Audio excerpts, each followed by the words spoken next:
Sean ustedes bienvenidos a este nuevo video en el cual vamos a seguir el taller de Rabin Grimassi y de los misterios wiccanos.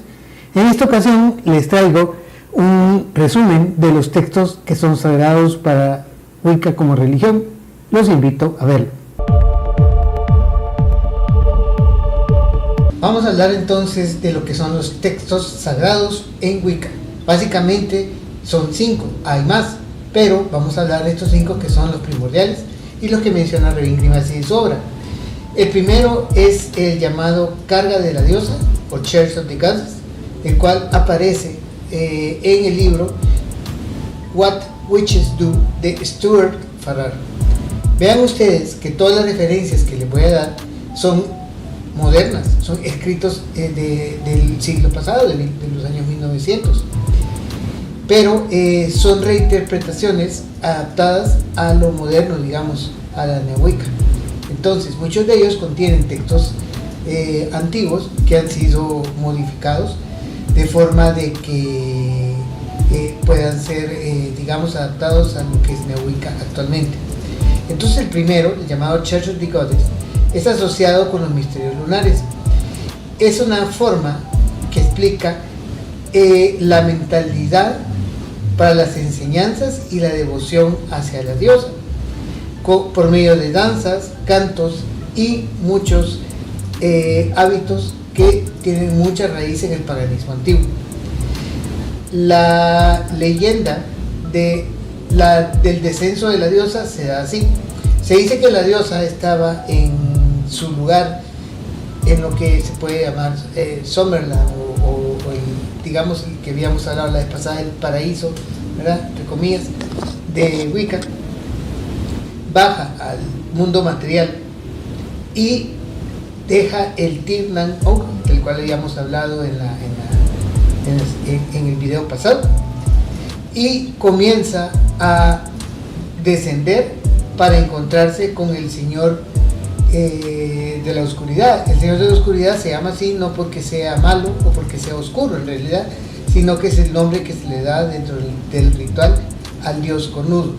Entonces, para encontrarse con él tiene que pasar varias pruebas y tiene que llevar el caldero de Serliver, el cual es el símbolo de renovación, de renacimiento y de progreso a través de las vidas. Luego hace una reflexión de la naturaleza, del cosmos, habla de la belleza de la tierra, el ánimo y el factor de mantenimiento de poder en la tierra. Al final hay más propuestas de misterios que deben develarse y que uno debe aprender a lo largo de esta enseñanza. Entonces, en conclusión, la carga de la diosa o Church of the Goddess, perdonen que yo como estudié Wicca en inglés y creo que el poder de las palabras es importante, creo que muchas de estas cosas están en inglés y así deben quedar, pero bueno, es como todo en Wicca, esto es libre, ¿verdad? Si ustedes consideran que se puede traducir y que tiene el mismo valor, perfecto. Luego tenemos el mito del descendimiento, ¿verdad?, el cual fue escrito por el mismo autor, por Rabin Grimassi, en Way of the Striga, en el cual está explicado y publicado este texto.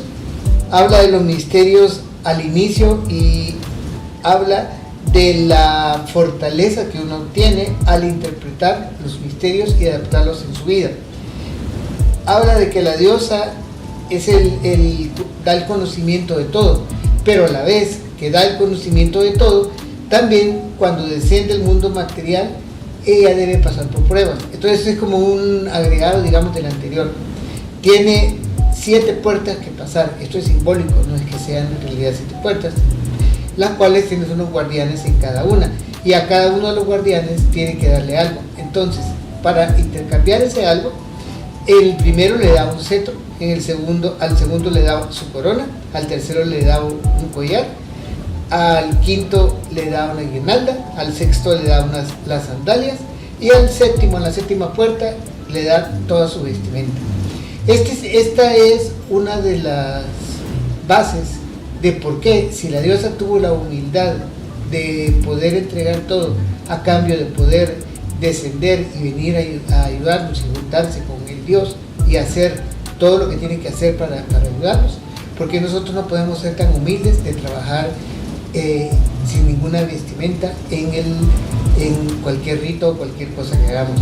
Entonces, por eso de que muchos de los mexicanos, no es obligación, pero muchos de los mexicanos trabajamos Skyline, o sea, vestidos de cielo, de lo cual vamos a hablar más tarde. Entonces, luego de que ya pasa esas 7 puertas, llega con el señor del Underworld, o sea, del mundo bajo, ¿verdad? Y sencillamente le da el caldero, el cual llevaba, el caldero de Celebrant, y ella recibe un collar a cambio de todo esto, y ese collar es el símbolo también del renacimiento. Luego habla de 3 misterios importantes. El primero, el origen de la vida o la puerta a la vida, que es el sexo. El segundo es el nacimiento, que es un símbolo de renovarse. Y tercero, que la muerte, que es un símbolo de transformación. Entonces este texto es sumamente importante por eso, primero por la humildad que muestra la diosa, segundo la unión que debe buscar, y tercero de que entregó muchas cosas y nos habla de estos 3 misterios importantes: la energía sexual, el nacimiento y la muerte como un método de transformación. Entonces, en la antigüedad se sabe que se hacían sacrificios humanos. Incluso muchos hombres que escribían acerca de la historia de lo que era el paganismo, decía claramente que ellos hacían sacrificios humanos, y que al hacer un sacrificio humano, sencillamente la energía y el poder de la persona que sacrificaba la adquiría la persona que hacía el sacrificio. Pero pues lógicamente esto ya es historia, pues ya no se hace ni se practica ni nada, pero hablaba de eso. Al descender el mundo material, el alma se alinea con su renovación y cimienta una unidad espiritual y material. La diosa reside entre estos 2 mundos.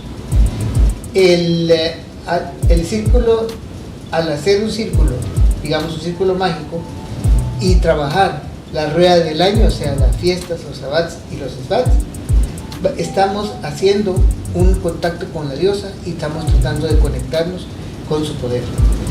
El dios también nos conectamos, pero esto se hace por medio de los ciclos de renacimiento y renovación. Entonces eso quiere decir que cada vez que nosotros hagamos un ritual, estamos haciendo un paralelo o un contacto también con el dios y la diosa. Con la diosa por medio del círculo y por medio de las estaciones y las celebraciones, y el dios por medio de celebrar el ciclo de renovación y de nacimiento. Luego tenemos uno que es muy importante, que es el Witch Creed, o sea, el credo de la bruja, el cual está escrito, está publicado en el libro de Doreen Valenti, que se llama Witchcraft for Tomorrow. Este es un libro que es muy representativo, puesto que habla de varias creencias y de varios principios, de los cuales ya hablamos.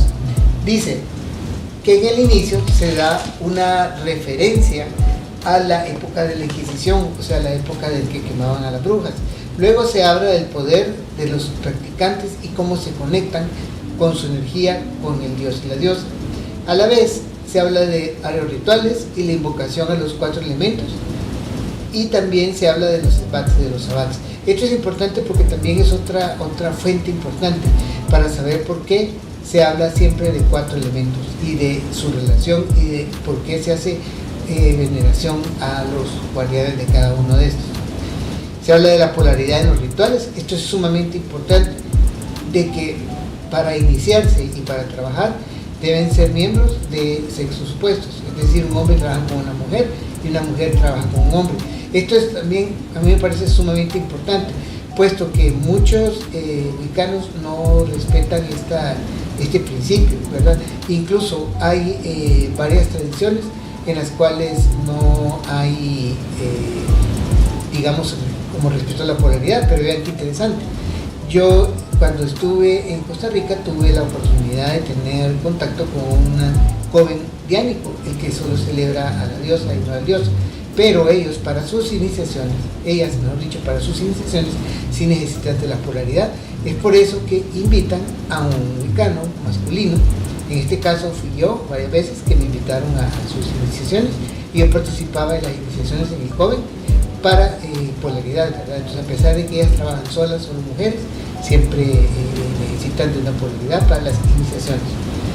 El tipo de energía y básicamente eso es importante y eso es totalmente diferente en una mujer, a pesar de que todos tengamos, digamos, energía masculina y energía femenina. Luego nos habla de las propiedades del mundo físico y del mundo astral y cómo se semeja uno al otro. Habla de que la diosa siempre se encuentra en esa área, entre los mundos, entonces es el denominado mundo entre los mundos.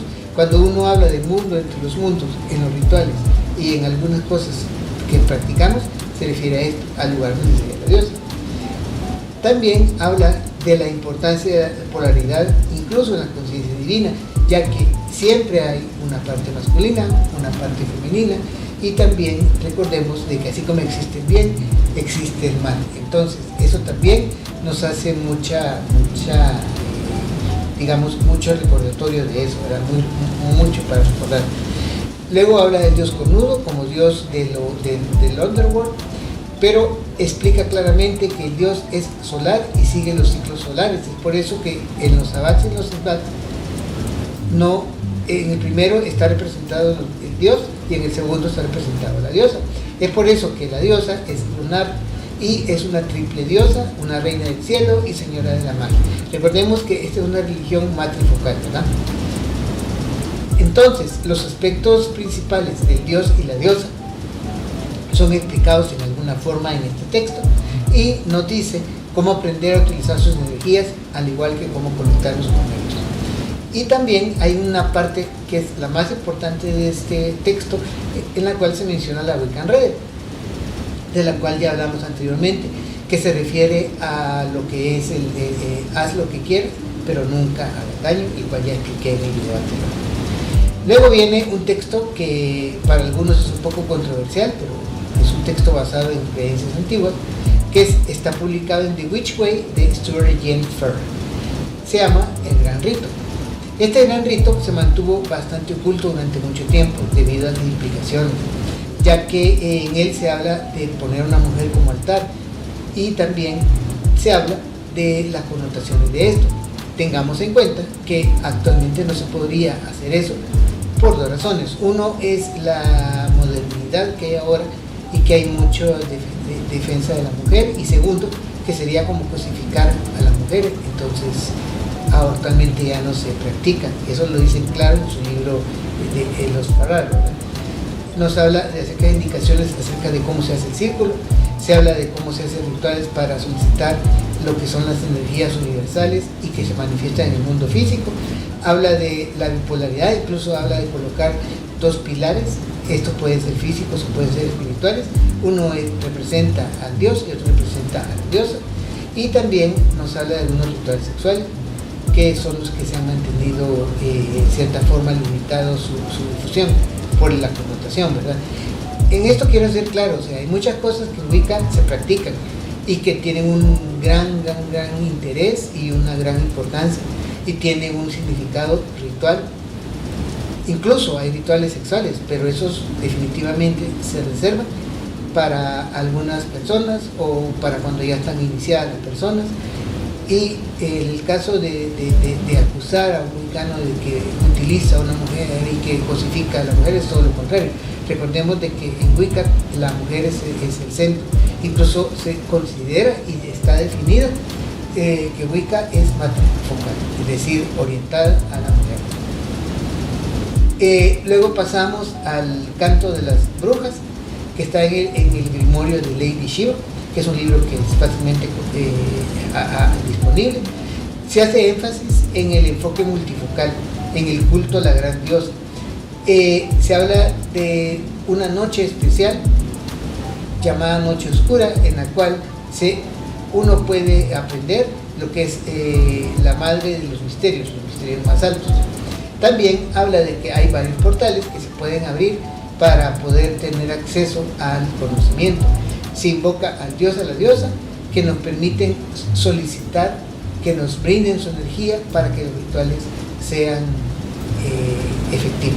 Es así como este canto de las brujas prácticamente es digamos, un resumen de cómo acceder a la energía del dios y la diosa, y al mismo tiempo cómo poder tener, digamos, efectos rituales si uno utiliza bien. Entonces, este texto es importante como base, digamos, como base del conocimiento. Luego tenemos Drawing Down the Moon, o sea, bajar la luna, que también está en el Grimorio de Lady Shiva. Aquí dice Horacio, en su obra Epodes, que las brujas eran capaces de movilizar la luna durante sus rituales. Entonces esto no es literal, sino que decía de que cuando era una época lunar adquirían mucho poder y eran capaces de hacer muchas cosas. Nos habla también de cómo invocar a la diosa, cómo respetarla como madre y en cómo respetar el útero, cómo dar la vida. Sin embargo, si uno falla, si uno ocupa energía en forma errónea o en forma, digamos, para el mal o algo así, también recibimos un castigo por parte de ella. Y no es que sea un castigo como un dios o una diosa castigadora, no, sino que nosotros recibimos lo que damos. Habla de lo inapropiado, de hacer sacrificios de cualquier tipo, o sea, definitivamente dice que los sacrificios ya no se deben hacer de ninguna forma. Si antes los druidas o alguna otra religión de la antigua Europa lo hacía, eso ya está en el pasado. O sea, habla del papel de la diosa como la madre de todo y se dan instrucciones para la invocación. O sea que es un texto bastante importante. De hecho, déjenme contarles una anécdota. Cuando yo estaba estudiando, me acuerdo yo que encontré este texto, yo tenía el 9 de Shiva y me puse a leerlo y no sé, me sentí como movido, como que realmente me decía algo, y eso me pareció muy importante. Y luego, por último, tenemos la invocación del dios cornudo, que también está en el Grimorio de Lady Shiva. Vean ustedes, todo lo que les dije de la diosa y vean lo del dios cornudo, cómo se puede resumir en dos cosas. Uno, es un texto directo que habla del papel de Dios como dador de cosas, como proveedor de energía, y habla de su poder, que si uno invoca al Dios y uno pide la ayuda y la energía, definitivamente la va a obtener, y habla de cómo el Dios complementa el trabajo de la diosa. Básicamente es más corto, es menos digamos, cargado de conocimiento. Y entonces, al final, ¿por qué existen estos textos? Bueno, primero, porque son para uniformar, digamos, producir un cierto estándar para lo que son los rituales y para lo que son las creencias. De hecho, se recuerdan que en el anterior les di los principios de Wicca, que son compilados por Rey Rivasi, que lo creó. Entonces, muchos de estos textos contienen las bases para esos principios, número uno. Y número dos, también estos textos dan algunos lineamientos para hacer los oráculos, el por qué la religión es matrifocal, el por qué la energía sexual es importante, por qué el nacimiento, sea ritual o sea físico, es importante como signo de renovación, y cómo también la muerte es un signo de transformación. Sencillamente uno se va a otro plano y regresará de nuevo para seguir el trabajo. Muchas gracias por haberme acompañado hasta el final de este video. Espero que les sirva, ¿verdad? Y seguimos adelante la próxima semana con este tema. Hola, Roberto me invitó a recordarles que se suscriban al canal y que compartan el video con quienes les pueda ser útil. Además, los invito a dejar comentarios. Gracias por estar acá.